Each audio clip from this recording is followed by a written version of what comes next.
So I think we've got everyone here.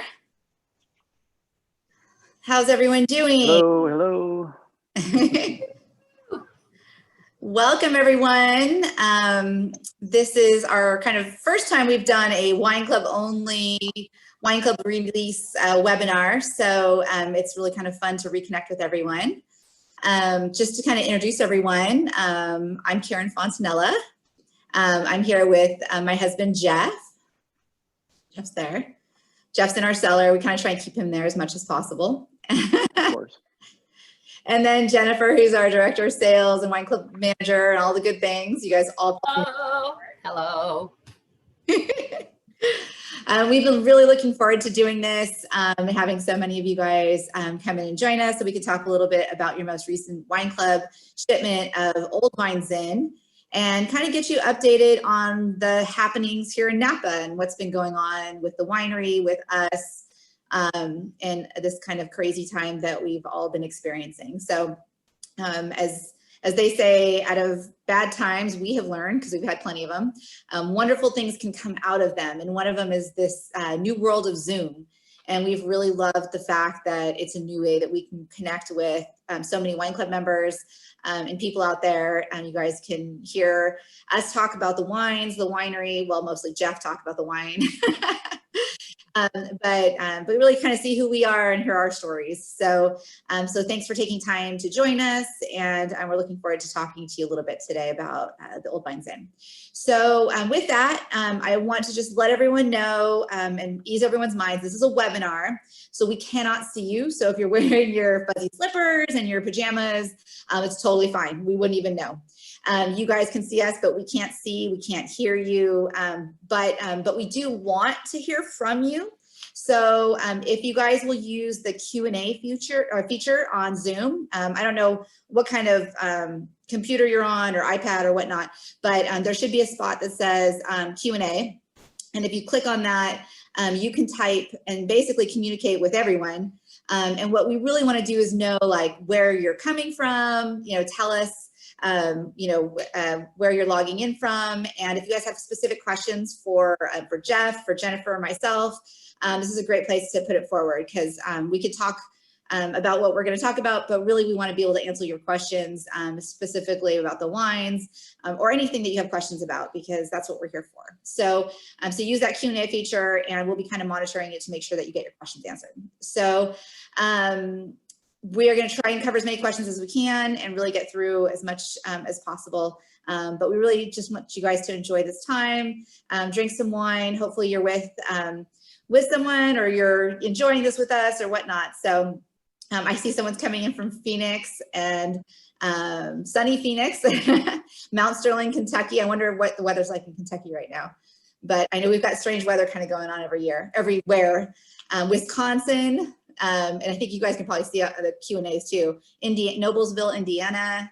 Oh, it's so fun to see where everyone's coming from. So it's amazing that in this day that we can connect with people all around the United States in one moment. So, so keep sharing. Rushville, Indiana, Atlanta, Georgia. Oh my gosh, Potomac Falls, Virginia, Dana Point, California, my hometown, Minneapolis.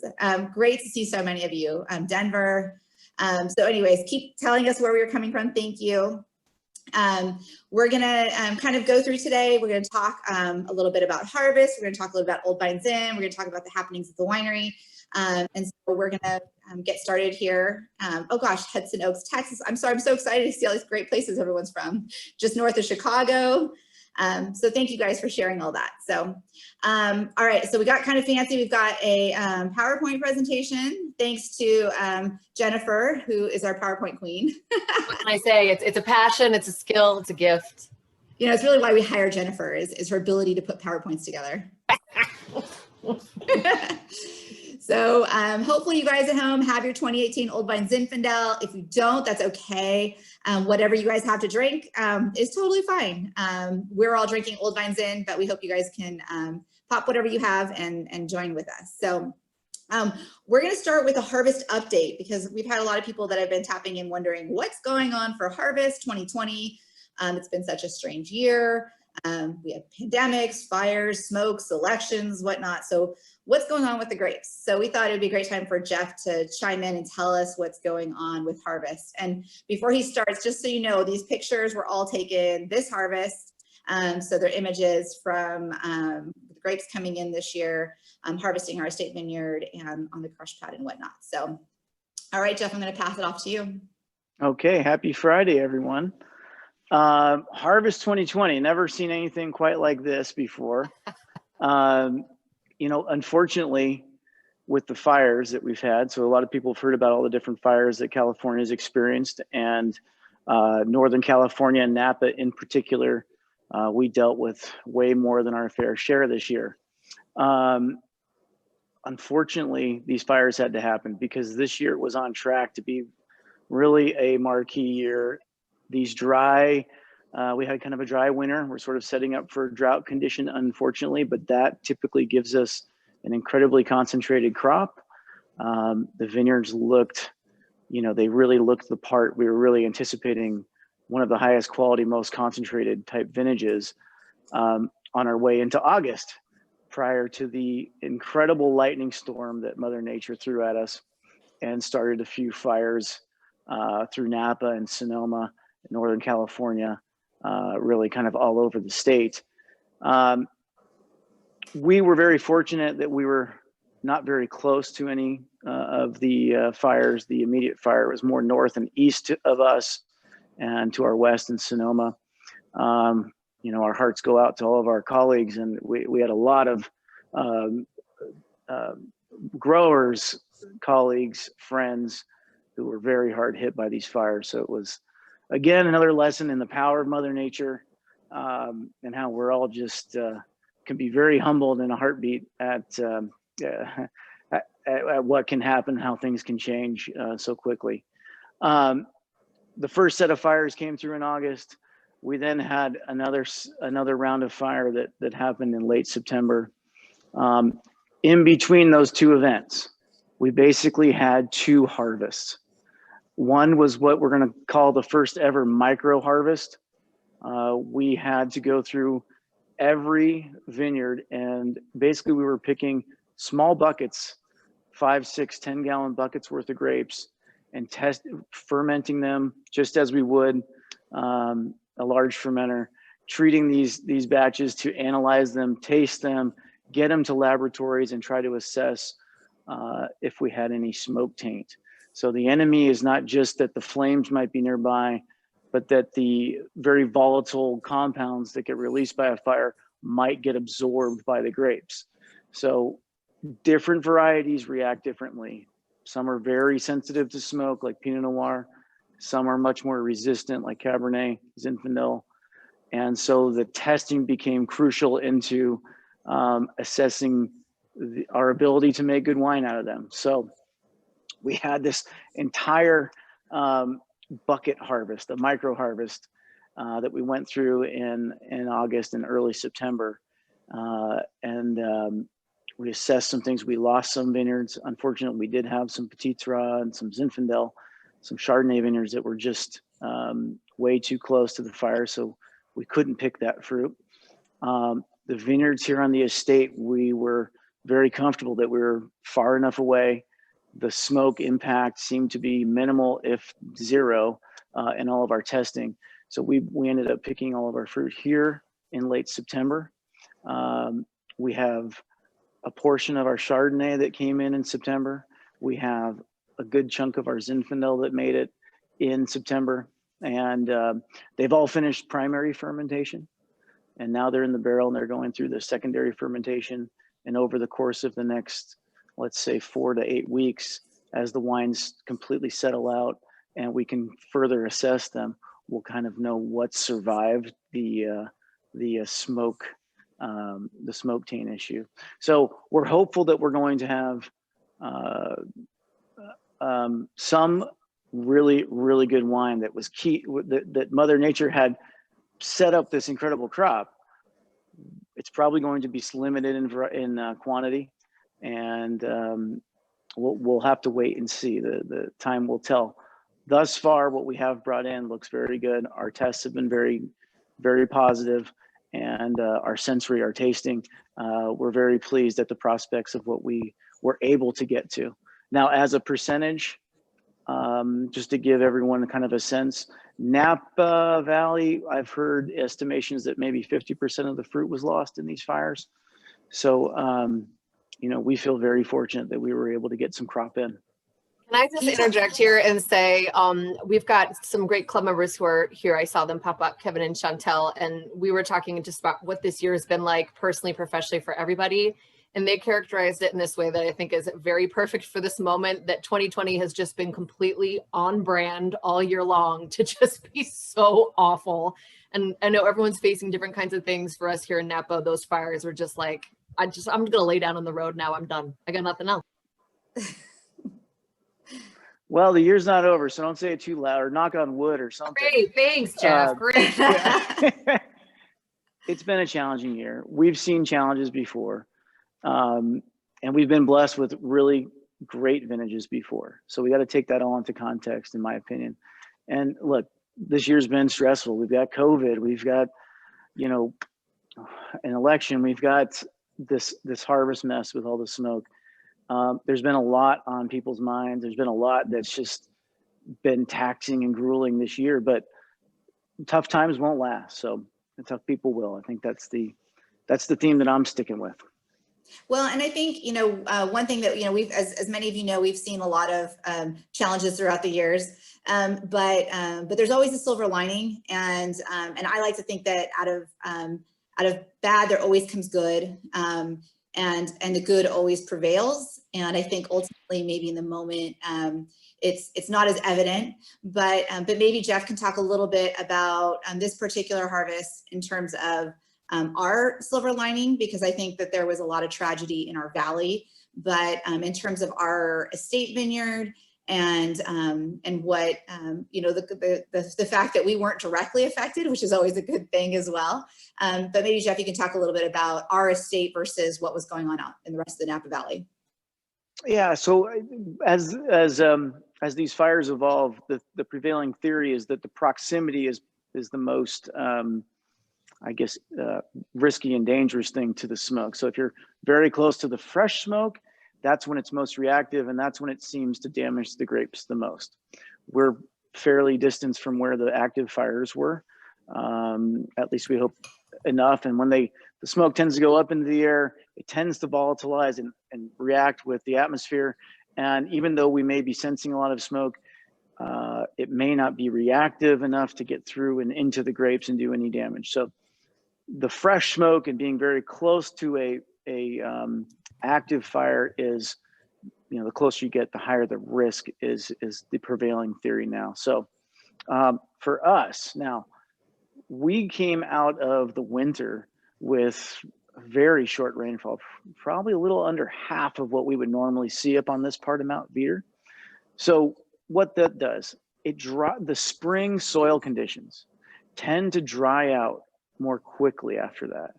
And that really cues up very small berry sizing. There's a period of growth in the vine in the spring, just after flowering, once that little berry has been set, that it goes through a cell division process. I don't want to get too geekery and in the weeds here, but that's when the small berries are determined. And if there's drier soil conditions in that small window of time in the spring, that the berry will be limited in how big it can get. Because that berry and all the color and the power of that wine is basically folded into the skins, that's where all the phenolics and everything are developed. If that berry shrinks a little bit, it holds a lot less juice, and that's going to give us much higher concentration ratio. So we've got a lot less juice to extract all that skin. And once we do, and this was evident when we crushed, the colors and the extraction has been amazing out of this vintage. So these almost neonish purple, the colors are so dark and vibrant.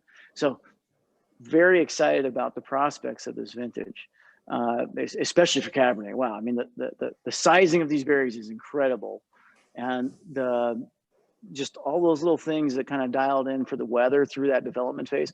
The skins were very thick. The tannins were very ripe early. So there's not just sugar ripeness. When we're tasting in the vineyard, we're looking for things like the skin's kind of losing their spiciness, turning into the fruit spectrum. So they've ripened very early this year because of the dry conditions in the winter, because of the early heat that we had. So just a lot of things lined up that to make an incredibly concentrated vintage. The other thing that happens with that, we get really low yields, and we saw that as well. So this was really kind of pointing towards one of these classic, very low yielding, highly concentrated vintages of wine. So we're still optimistic. We think we've got some incredible fruit off the estate vineyard, especially the estate. The Chardonnay and the rosés that we've made, because they're a little more advanced in their process, they are good indicators of what's coming. They seem very clean. They were like us, they were not close to active fire. So we're very happy with what we're tasting out of the finished Chardonnay and rosé as well. So those are good leading indicators. They're a good litmus test for the rest of the Zin and the Cabernet that's still kind of doing its thing, and will be done in the next month or so. Well, I make sure to sample and snack on the estate vineyard several times throughout the season, and it tastes really good. So you guys can all relax. It's fine. Well, and I kind of want to tag on too to what Jeff was saying, is that with this particular vintage is that I walked in one day and Jeff into the lab, and Jeff said, "Hey, you got to come taste this." And it was our 2020 cab, and it was, like Jeff said, the color was like nothing I've seen before. It was so rich, so deep, so intense. The flavors were amazing. And there was no hint, no suggestion. I didn't even believe him that it was 2020. And so like kind of going back to that idea of like the silver lining is that while we don't have that much of it, what we do have could potentially be amazing. And of course, we're still going to let it all kind of unfold as it does. But for all the reasons Jeff was talking about, I think that we're hoping for at least what we do have to be absolutely amazing. So good work. Oh, and the other thing I do want to point out too was that as Jeff was talking about, there was kind of two things that occurred. That the second round of fires came. And you know, I want to commend Jeff for his ability to recognize a potential concern and act immediately. I think that that being complacent is can really hurt you in the long run. And Jeff hesitated not a bit when he knew that there was another fire coming out, and scrambled and pulled a miracle to get picking crews out here to get our fruit in on our estate. Before we even had, anything in our skies to notice that there was a fire up north of us. And so I think that Jeff should be commended for his ability to kind of see ahead and act quickly. And I think that really also saved a lot in our estate vineyard. So great job, Jeff. Well, it wasn't me. I just made the phone call. So our vineyard management team did a great job at getting the people here. It was quite chaotic when that was all going on. People were being stranded up valley. Equipment was locked in areas that were firebound. Roads were being closed. So it was quite another fire drill, so to speak. And but fortunately, we were able to get to the fruit that was supposed to be coming in like 48 hours later anyway, but Mother Nature said, no, we're going to pick it today. So, we scrambled and got the fruit in, and we were very fortunate because literally 2 days after that, the door was, or the window of opportunity was quite closed. All right. Well, anything else on harvest, on our update for harvest, Jeff? No, I think that about covers it. Yeah, we're optimistic. Keep your fingers crossed, everybody. This is the potential for some great wines are still there. All right, and here's a nice photo of our estate vineyard. Okay, Jennifer, let's pass it over to you and talk about the happenings at Fontanella. I would say the universe owed us some good things, and it delivered. So my sweet, sweet work wife, Rachel Bowers, many of you know her as the queen of all trades. She hosts tastings, she does inventory, and she made a baby. And so we got our brand new Fanta baby on October 23rd, and he is gorgeous. And then, not to be one-upped, of course, the Fontanellas have also acquired a slightly furrier baby of their own. They got Hobie, gosh, last year, you guys? Probably last year? No, we got Hobie in July. June? And loved End her of June? so much that they went back and got her half-sister Trigger. So now we sorry, I have was saying Trigger. We got Hobie. Trigger. No, Hobie we got last year. Sorry. Hobie last year. And No, Trigger Hobie you guys last got year, Trigger this July. during the Yes. pandemic. And some of you should be seeing a little poll that's popped up. So we would love to see your answers. So I don't know if so we do this polling and most people can see it, but I've learned that some people don't always see it. So the poll says, why did we name our new golden retriever puppy Trigger? And it's kind of interesting. So one of them was Jeff is a huge fan of Roy Rogers and loved his horse Trigger. The second is that she's as fast as a pistol. The third is that she has a trigger paw on her right front leg. And the last is we spelled Tigger wrong on her AKC registration form, and we are stuck with Trigger now. So, which the last one seems to be winning.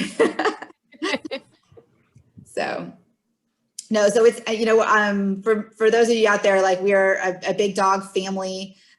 Jeff and I have 3 dogs. We have 2 golden retrievers and a Shih Tzu. And Jennifer's got Burt Reynolds, which is a schnoodle, and Paige has got a pug terrier.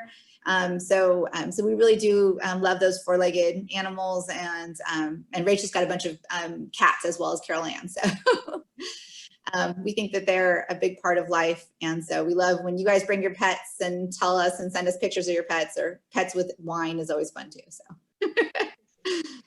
all right, so I'll end the poll and you guys can see what and I'll give you the real answer. So the reason we named her Trigger was that it was Jeff that picked it, is that her right front paw has this white mark on it. And he's like, oh, it's her trigger finger, her trigger paw. So we named her Trigger. And she is a pistol, I will tell you that. So anyways, that's our Trigger. So okay, so let's talk about Zinfandel. I think it's time. So we're going to go on to, let's see. Oops. Let's see. Oh, wait, hold on, Jennifer. We got to talk about our tasting room. Yes, we missed that one. So Napa, so just in terms of COVID and tastings in the winter, just what to expect should you come visit us. And we would love it if you would. We're still open as per usual doing tastings. I don't know what it's like everywhere else, but in California, there's this tiered system and you kind of move up and down based on your active cases, I believe. And so right now we're in the orange tier, which means we can host tastings inside. So on the left side, you see lovely, tiny, formidable Fanta babe Paige pouring wine for you in a mask. Well, I guess she's pouring wine for Burt Reynolds. And then on the right, we've modified some of our outdoor spaces to make sure that they're nice and cozy during the winter. So we're stocking up on little blankies, and we're getting little fire pits and these little sort of pergola things so that we can still be outside, enjoy the view of the vineyard, even on those mornings when maybe our 10 a.m. tasting is 35 degrees. So please come see us. That's how we're making it work. And you'll most likely see Burt Reynolds because Burt likes to be there as well. Count on it. And she would really prefer it if you brought treats. So just prepare yourself, okay? And so if I don't know how many of you have been out to the winery this year, but we took advantage of some of the downtime, and we kind of gave our tasting room a little bit of a facelift. So if you guys are looking at the pictures, you might notice new paint, fresh floors. Everything is just a little bit more updated. So we thought it was a good time to give ourselves a little bit of a facelift, and everything should look a little bit shinier and nicer. So thanks, Jen, for sharing all that. All right, Jeff. Let's talk. Okay, I'm here. 2018 Old Vine Zin. All right, so Old Vine Zin. I know there's probably going to be a lot of questions like, what's old? How do we determine all that? But Zinfandel first. We've talked about this before, but Zin is really one of my favorite grapes. It's probably been cultivated for 6,000 plus years. It has an amazing history for all of you out there. Google it, search it. It wasn't even until 2001 that UC Davis was able to, through DNA sequencing, actually trace its roots back to Croatia. But it's had an amazing path from Croatia through Europe, brought to the United States, probably from Austria, then back to Europe, and it's really become most prolific in the wine world in California. And we have producers who make an array of flavors of Zin. It's a very versatile grape. It can be very jammy, concentrated, big, black fruit. It can be subtle, dried red fruits and strawberry preserves, and have some violets and aromatics. So it's a really versatile grape. It makes a wonderful wine that pairs well with all kinds of food. And it's something that also has this alluring thing of the magic old vines, right? And what are old vines? You might see it on something that's not truly old vine. So that term is not regulated, unfortunately. It's kind of like reserve. You can kind of use it in marketing, if you will, whatever fashion you might want to. But in a normal vineyard, you have vines that kind of, from planting to peak production, might be 20 some years.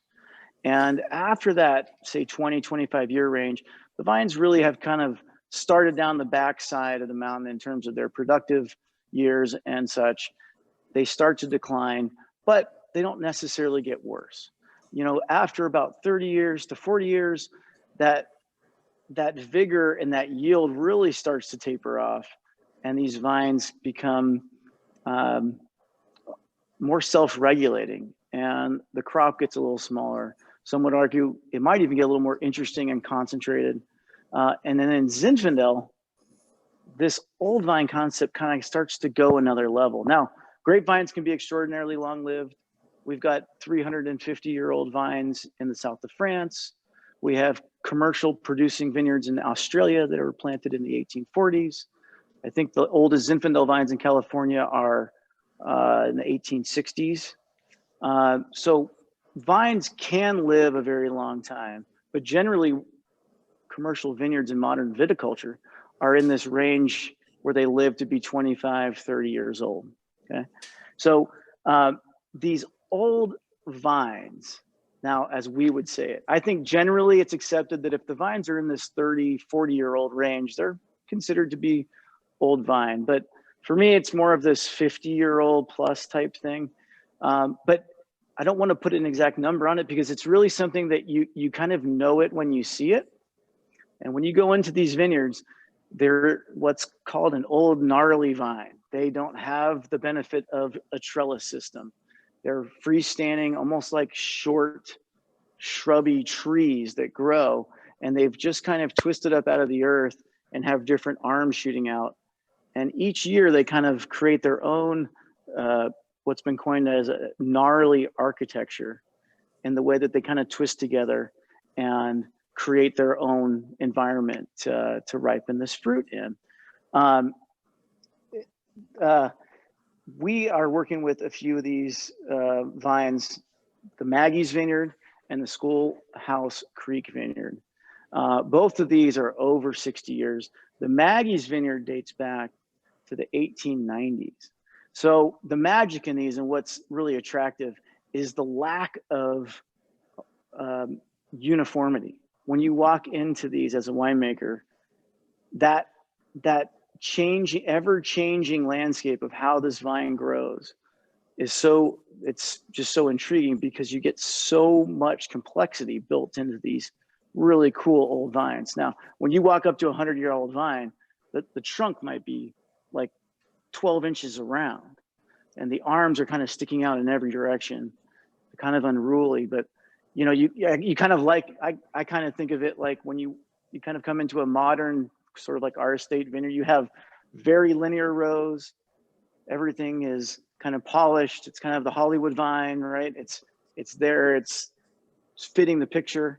And you walk into these old gnarly vines and it's more like Al Pacino. It's kind of crazy, but it's got this, you know, all these really different, distinct complexities and interest kind of built into the way this thing is growing.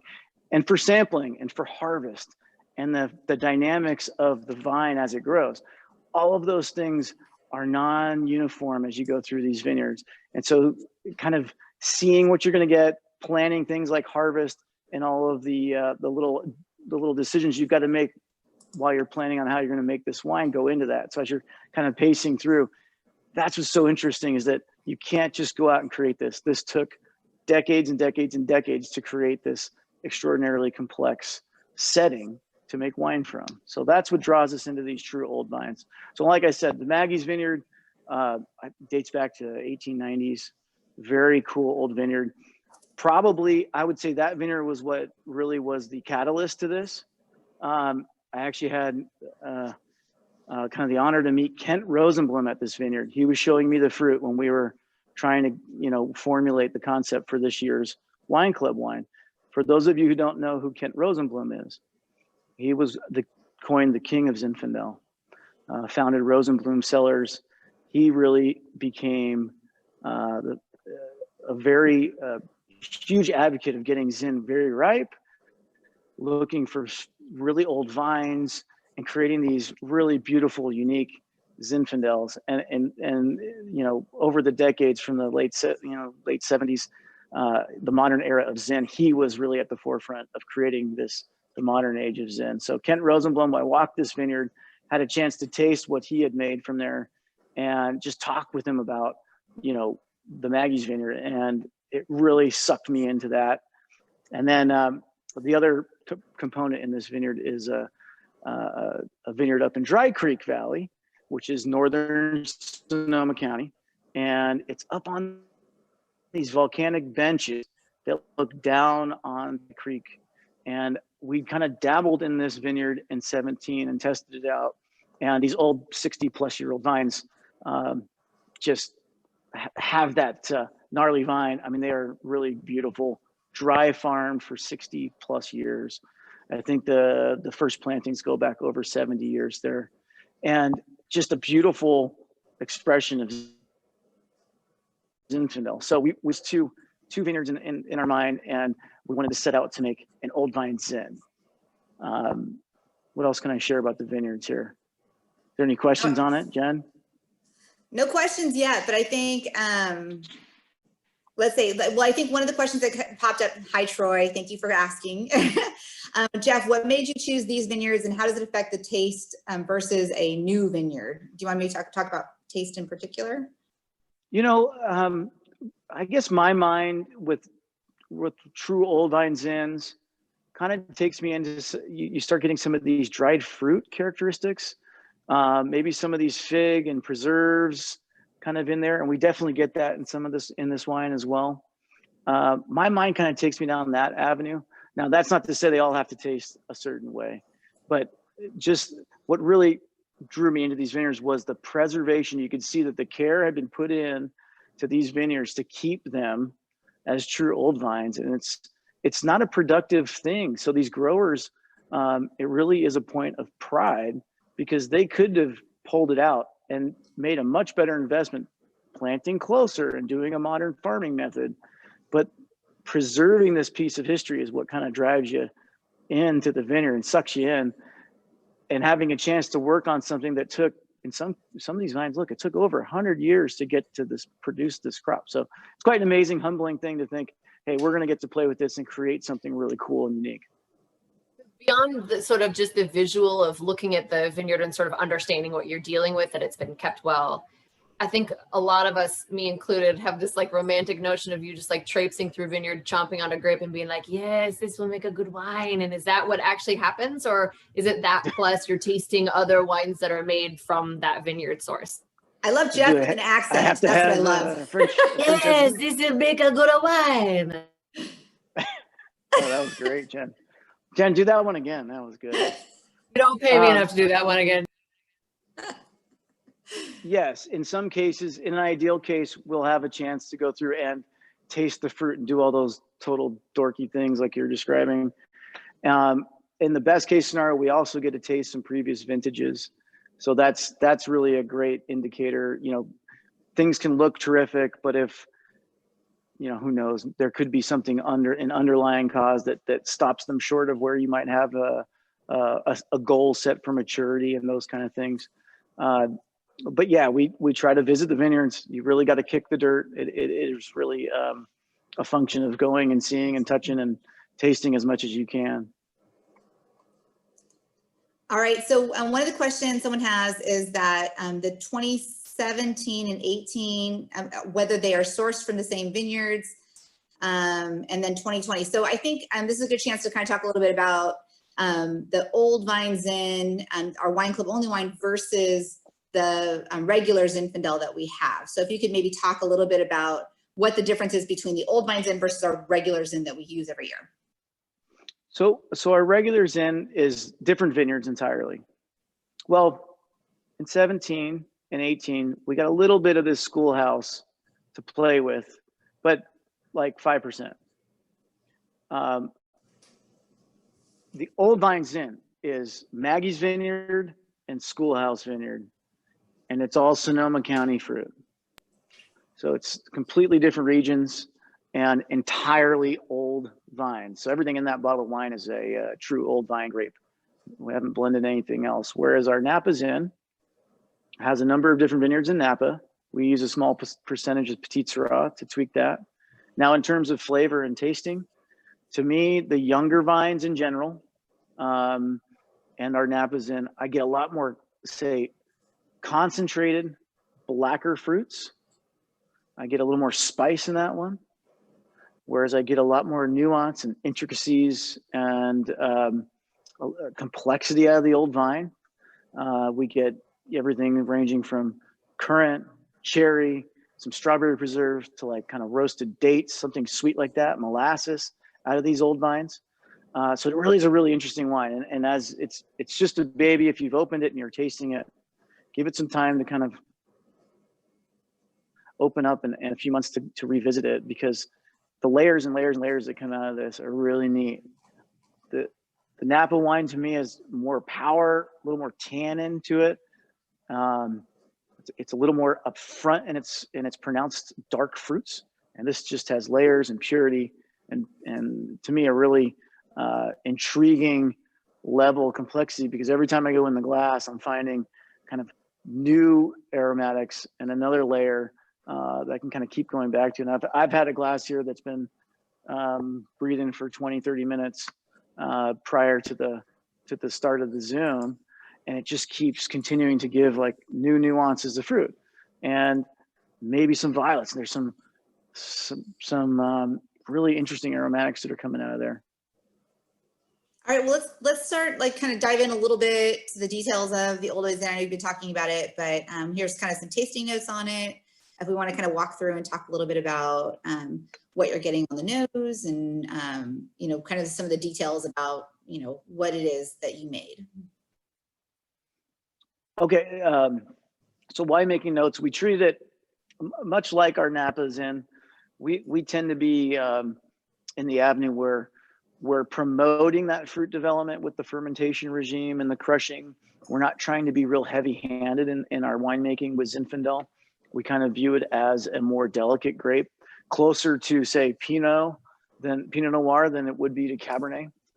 But even though Zinfandel has that reputation of being bigger and bolder, the skins are thin, and we tend to handle this stuff more like a more delicate grape. So we have cooler fermentations. We're trying to keep yeast and conditions so that we're encouraging more aromatic development, encouraging that fruit and those nuances to come out of the ferment.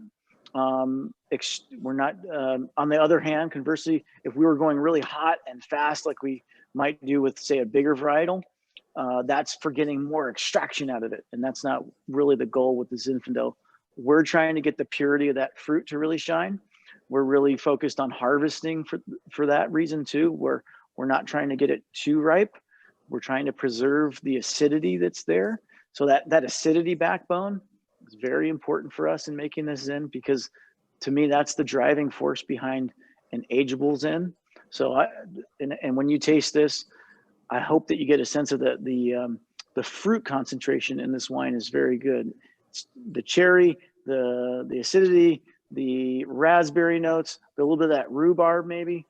All of that acidity that's in there is very dense, and that's what's going to age. So as you lay it down and you age it in bottle, that's going to give it a good chance to continue to evolve that fruit component, so that 2 years from now, 5 years from now, 10 years from now, you have a wine that still has a really nice fruit backbone. Oh, that sounds great. That's a good question What I else got can I here. tell Karen? So there's a poll. Okay. Go Sorry, ahead, I Jeff. lost you there. Got a little. So for those of you out there, we just launched a poll, and then I think everyone kind of froze up. We're all on the same internet. So for those of you who didn't see the poll, it says, "What's the spookiest thing about Fontanella Family Winery?"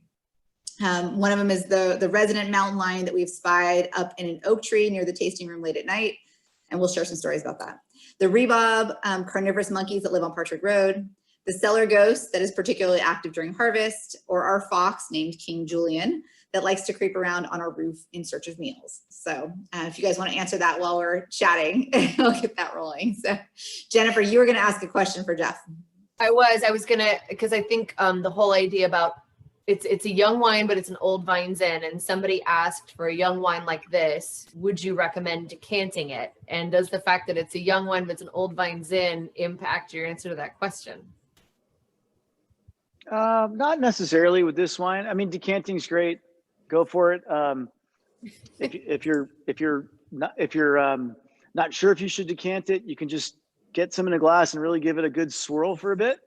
And if it starts to open the wine up and you feel like, oh, that's gonna bring more out to the flavor profile, yeah, decant it. It's not necessarily an old vine or a young vine function. Air, anytime you have wine, you have bound aromatics, you have esters and volatiles and all these geekery things. As you drive air into the wine via decanter, via swirling, you're going to help evolve some of those things, and they'll actually come out of solution. If you're really cool, you'll have a cover and you'll actually concentrate the bouquet into the glass. So if you're really wanting to geek out and get into all those aromatics, try covering it, getting the air that's in the headspace to drive out those aromatics, and then analyze and taste. The more aromatics you drive into the glass, the more flavors will be expressed on the palate. 2/3 or 3/4, depends, something like that, of what you taste is on how much you're smelling. So your olfactory systems all link that way.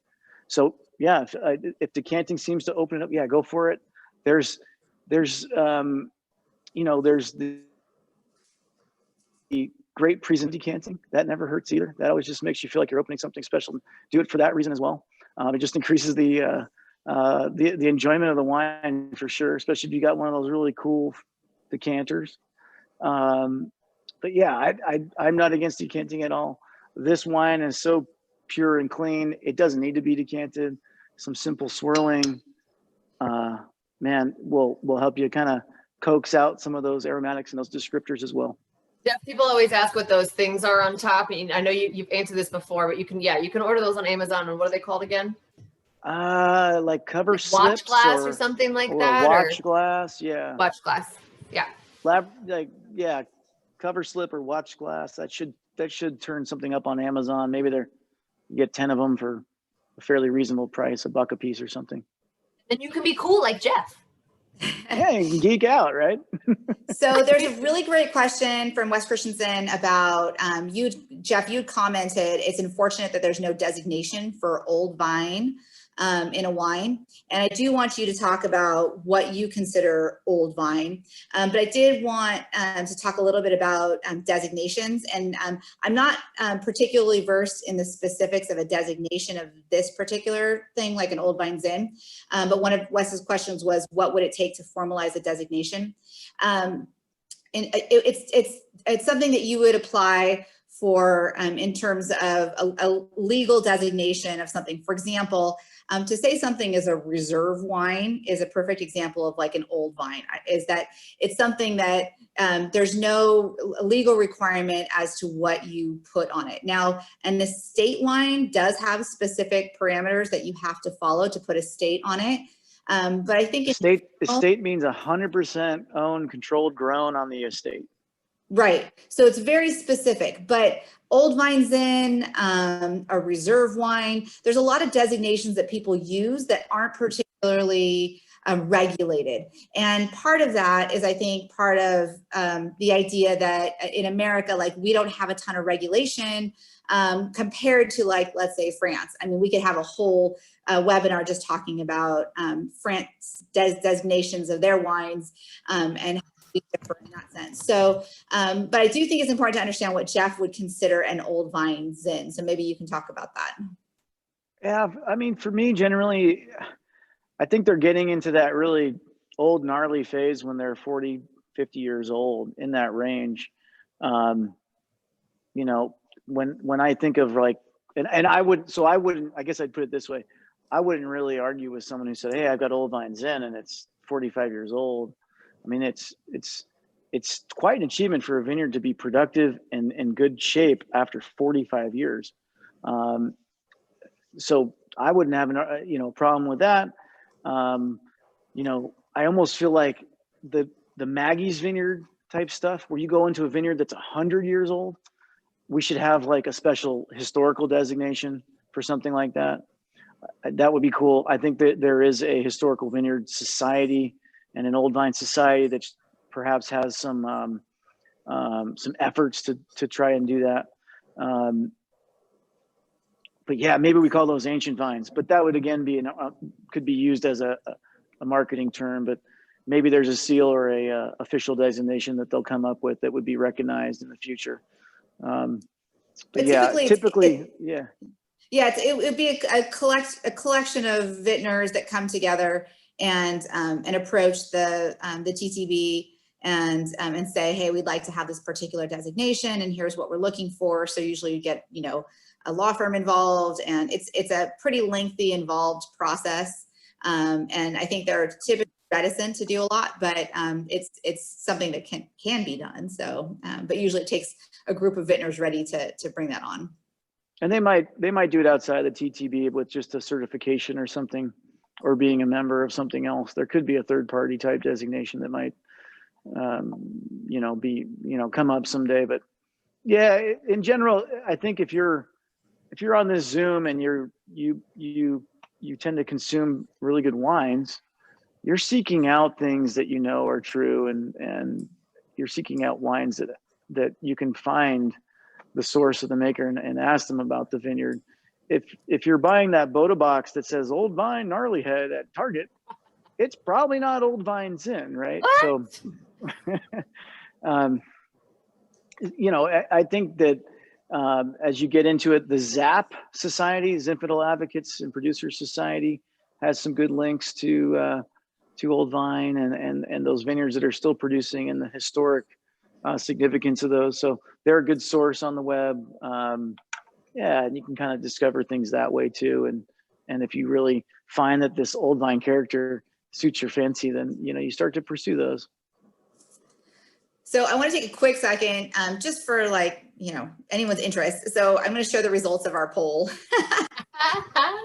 Because I think there's some funny stories behind this, and in particular, I think Jeff can share. It looks like the winning answer was that the rebobs are carnivorous monkeys that live on the end of Partridge Road are the spookiest thing, and that was kind of where I was leaning. And there's no right answer, but just so you guys all know, there's the legend of the rebobs, which has lived for generations here in Napa. We have our winery on Partridge Road, and they say that at the end of Partridge Road, there's an old cemetery. It's the Partridge Cemetery. And kids have been driving up there for generations. And there are carnivorous monkeys that live there. So they will apparently, you know, late at night could come and eat your brains if you're up there. And so it's spooked out people for generations. And we have made the first ever Rebob Red. If you haven't tried it yet, we've started producing it a couple years ago. We make a little bit every year. We typically sell out, but it's a really fun red wine that we make. So that's kind of, we're probably the spookiest road in Napa. And so for Halloween, I think, you know, tomorrow night's going to be a busy night on our road. But I did want to talk about the couple of the other ones. We love our animals that are also wild, and we have mountain lions and foxes, amongst many others. But Jeff has a pretty funny story about the mountain lion. I don't know if you wanted to share that, Jeff, about one of our harvest interns and the mountain lion. Oh, sure. So we had a intern from South Africa. So they have lions in South Africa, right? And late at night, he had kind of alerted me that he thought someone, a young girl, was screaming out in the vineyard, like screaming her head off. And if you've never heard a mountain lion, it does kind of sound like a mountain lion or a young girl screaming. It doesn't sound like a lion roar. And so when I went to talk to him, I said, don't go out there. Don't even think about, he's kind of a young guy, kind of confident. And I said, don't think about going looking. There's nobody out there. It's probably a mountain lion. And he, in his South African deal, he said, you don't have lions here. We have lions. I said, no, more like a, like a puma or a leopard. And his eyes got really big. And he's like, oh no, like as if that was so much worse. And he would never go look for that. But the lion, he had no problem, grabbing a flashlight and chasing out of the vineyard. So anyway, yeah. So you went out we did take the flashlight out. The two of us like Scooby-Doo walking around and in a tree very near the tasting room, just beyond the little block below the tasting room, there was a mountain lion in the tree, just screaming his head off. Kind of a youngster. We think that mom was kicking him off the reservation, and he was sad. He was missing his mom, and she told him to go find his own territory, and he was screaming goodbye. Anyway, yeah. That story. But we have lots of animals here. If you guys have ever come, I'm sure you've seen some of them. One of the other ones, I love our fox. We named our fox King Julian, and we typically name any animal that kind of sticks around for a while, we name them. And King Julian is very confident, hangs out. He'll be laying on the, like on the rocks over by where we park, sunning himself. And then he comes up on the roof of the house and we'll cruise around. So any of the answers that you gave, all of them are true. Our cellar ghost, we definitely have a cellar ghost.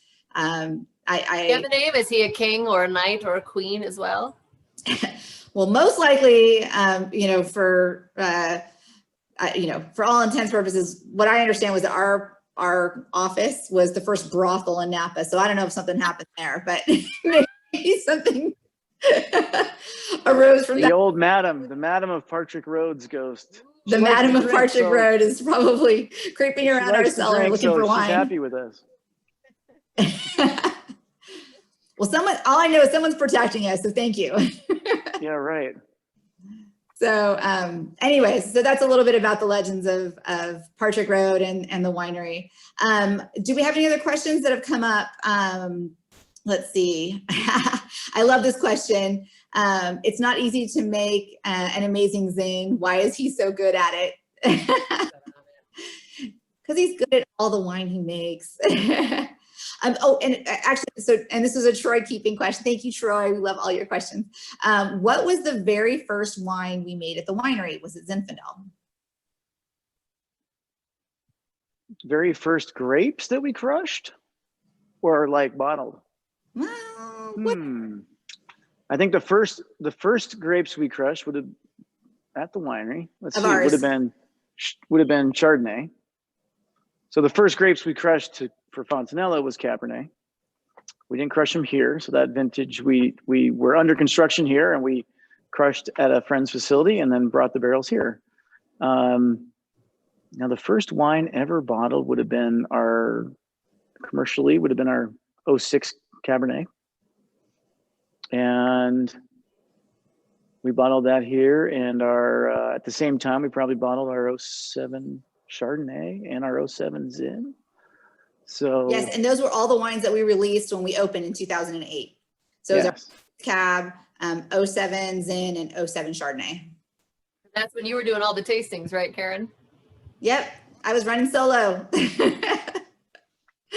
It was Jeff or I. So if I was out in the market selling wine, then Jeff was in the tasting room selling. Oh, and how much did you love that, Jeff? Well, there were days where I had one kid in the backpack, one in the stroller, and I was topping barrels. That's the start. That's how you go. Those are good times, though. And now the kids are 13 and 14. Smelly teenagers. They're smelly teenagers. Their voices are changing. They need orthodontia. You have smelly teenagers. Oh, and for the record, I'm happy to say our son John, who's 14, got his braces off yesterday. Send him down. I want to see those biters. All right. So any other questions that you guys have? Someone asked, does the earthquake barrel still have wine in it? So I just saw it yesterday. We were racking it. The last barrel? No, it doesn't actually have wine in it. We have it held aside, and we're trying to decide what will its ultimate fate be. But the last barrel has been well preserved and is in the cellar. Doesn't have wine in it right now. But it's had Cabernet in it for a long time. Staff wine. I vote staff wine. It's a staff wine. You make a staff Cabernet. I don't know. With that look, I think we have to, Jeff. I'm afraid.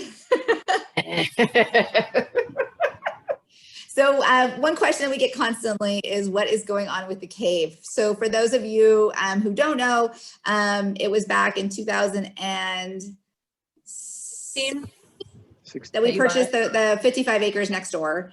And it had a cave that was drilled but not finished. And when we purchased it, our initial goal was that we wanted to actually plant the vineyard first and then work towards developing the cave and ultimate second winery.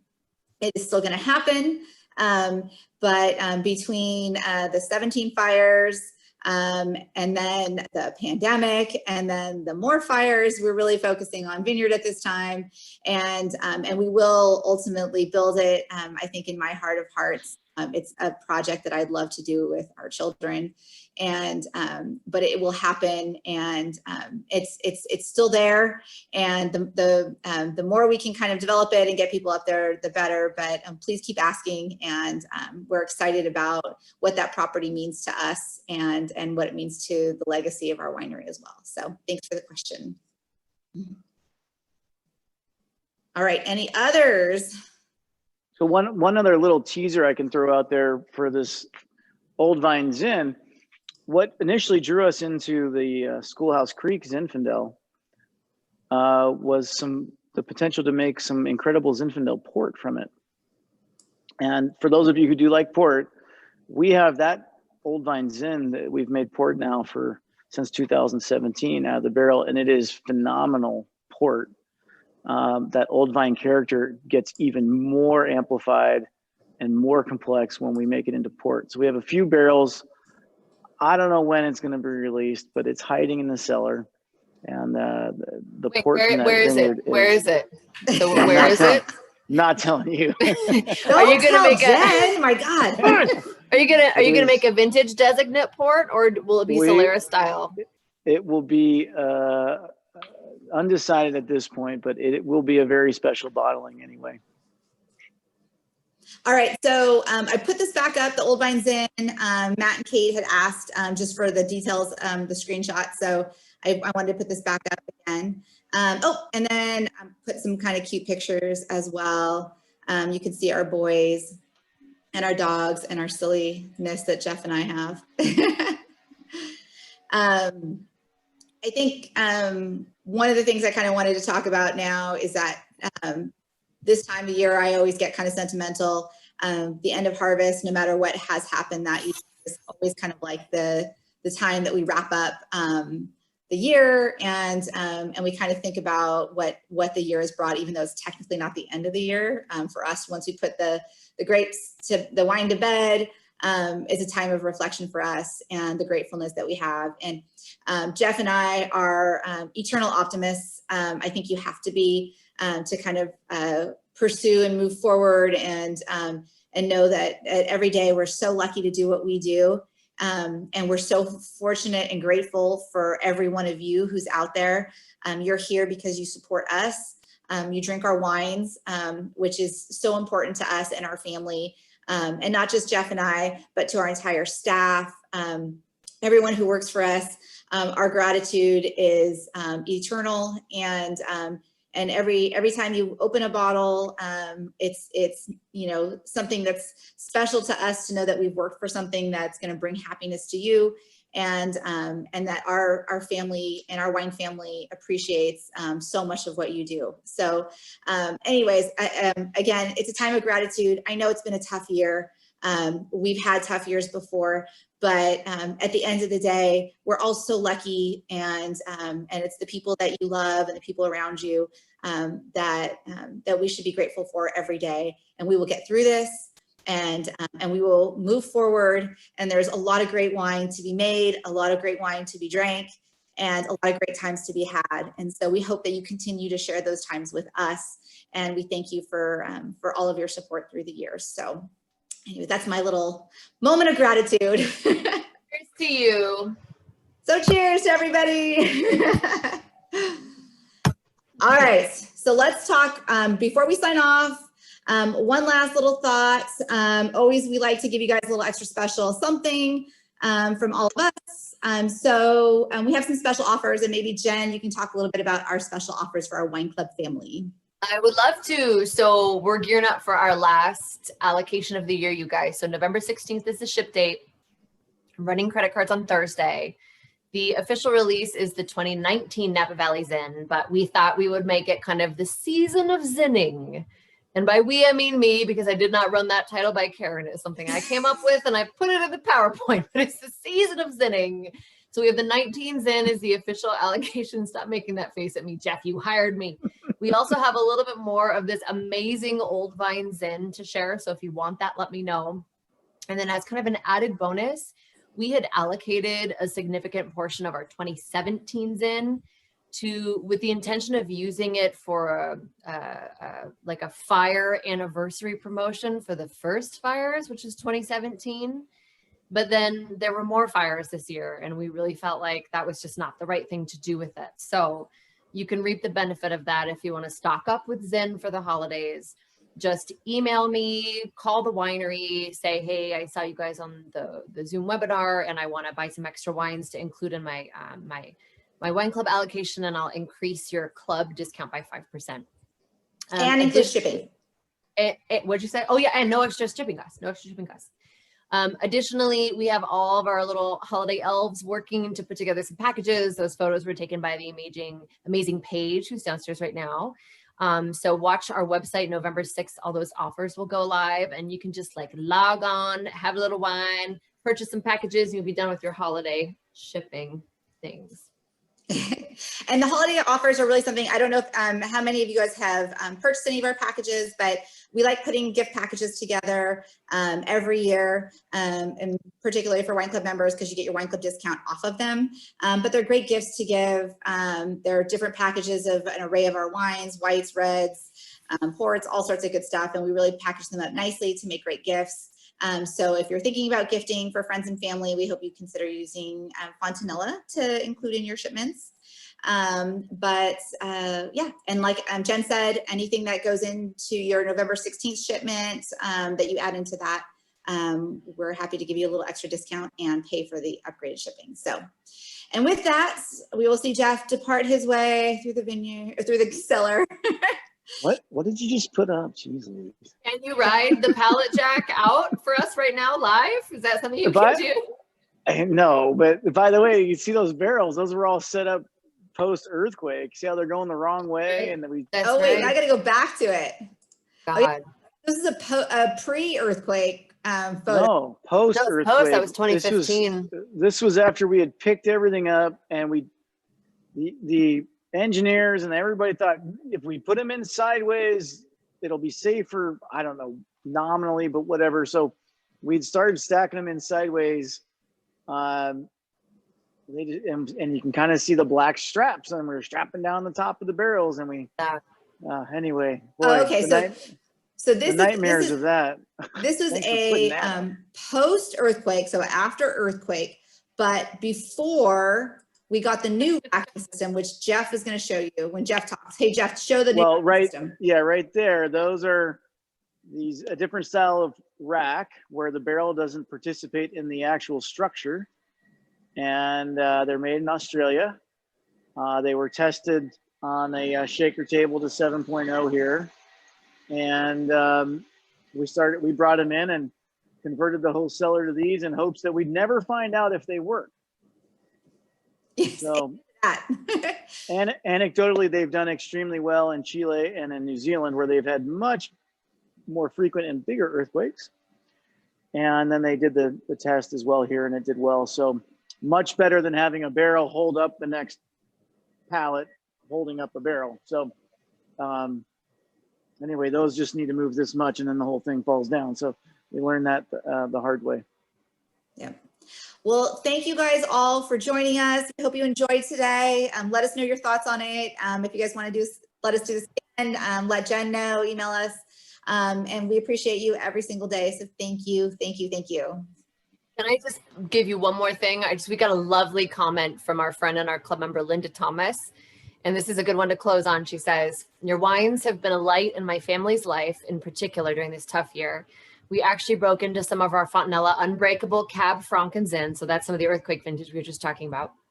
During a particularly difficult week, and wow, it was uplifting and the wine just fabulous as always. I'm keeping the bottles with their unbreakable label to remind us of the fact that we are just that. Thank you, Linda. No, thank you. That means a lot. So thank you all. Guys. Thank you. And happy Halloween, everyone.